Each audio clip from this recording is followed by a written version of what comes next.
Perception: Indiana is landlocked. Reality? No, it isn't. In fact, waterways are steering big bucks into the Hoosier economy, and record investment in the offing for Indiana's 3 ports. Freight shipments up over 40% compared to the pandemic year of 2020. Overall, Indiana's 3 ports, Burns Harbor, the northwestern part of the state on Lake Michigan, and the Ohio River facilities in Jeffersonville and Mount Vernon, handling nearly 12 million tons of cargo.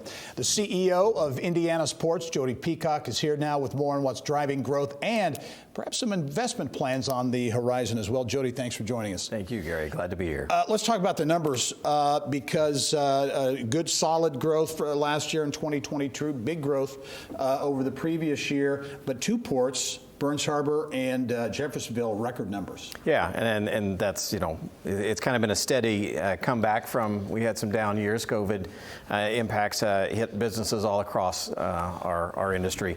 And we're a very diverse port system. We have a lot of different cargoes, but we're seeing growth now in steel, ag products, fertilizer, ethanol, DDGs. So it's nice to see everything coming back, and we're at record levels at 2 ports, and we see more growth yet to come. And it really does dispel that myth that Indiana, isn't a shipping state, because it really is. I think 12th in the country in terms of shipping.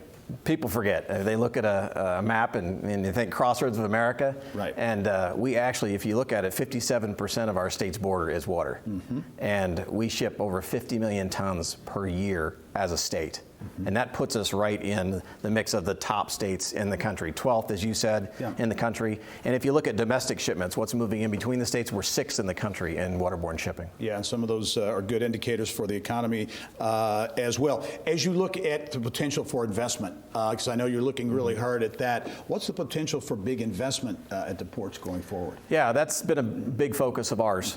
Right now, the way that financing is being given to ports, it's federal dollars is the way to grow your ports.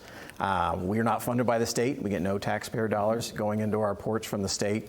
So we apply for federal grants and compete across the country.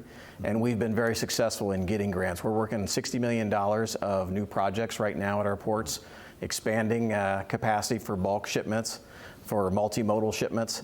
And so we're going to continue doing that in the future. And right now we're getting a lot of inquiries from companies that they see we're business friendly, that we're growing, we're investing, and so we're excited to be able to help our customers grow in the future. And you're looking at potential growth too, development outside of the ports, the actual properties, right? Yeah, and don't tell anybody, Gary, but no, just kidding. So our ports have been around since 1961. Our organization was created. We have roughly 2,800 acres of land available on the Ohio River and Lake Michigan. And 80% of that original land has been developed. Mm-hmm. And so we've expanded the ports 5 times. And at this point, we've got 1 mega site in Mount Vernon that's ready to be developed. Yeah. But after that, we don't have a lot of big sites. So we're going to look around the state for mega sites that are on rail that could help us grow and create economic impact for Indiana. We'll be following that story. Should mention you are the CEO of the ports, the new CEO, not new to the port system though. Been at the ports of Indiana for 22 years. Just named the new CEO about 5 weeks ago or so.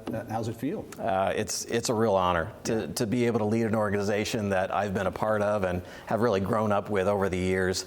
When I started, I didn't know Indiana had ports, but it's certainly been a fun ride, and I've got a great team and a great board, and to be able to work with the governor's office and this administration, it's been a real pleasure, and I'm excited to see what's next. Very good. We'll look forward to having you on the show many times going forward. Appreciate it. Jody Peacock, the CEO of the Ports of Indiana, thanks for joining us. Thank you very much.